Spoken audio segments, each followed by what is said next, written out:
আসসালামু আলাইকুম। ফাইনালি আমরা আমাদের বাসায় চলে আসলাম ঈদ করতে। একাধারে বৃষ্টি হচ্ছে, তাই বাসার অবস্থা একেবারেই করুণ।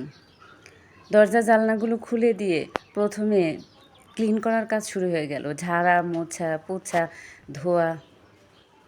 কাপড়গুলো শুকালে তারপরে গুছানোর কাজ শুরু।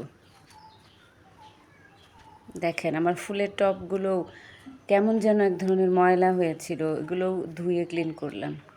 এগুলো শুকিয়ে গেছে মাশাআল্লাহ। সময় হাতে বেশি নেই, রাত জেগেও কাজ করতে হবে। ফেসবুকে একটা আপুর কথাগুলো আমার খুব ভালো লেগেছিল। আপু বলেছিল, আমরা চাকরি করি ২টা, আমাদের কোনো ছুটি নেই। ঈদের আগে আমাদের প্রচুর ওভারটাইম করতে হয়, দিনে রাতে কাজ করতে হয়। ঘর ক্লিন করা, ফ্রিজ ক্লিন করা, তারপর রান্নাঘর তো রয়েই গেল, ফ্রিজ ক্লিন করলাম। ভালো থাকবেন সবাই। অগ্রিম ঈদ মোবারক।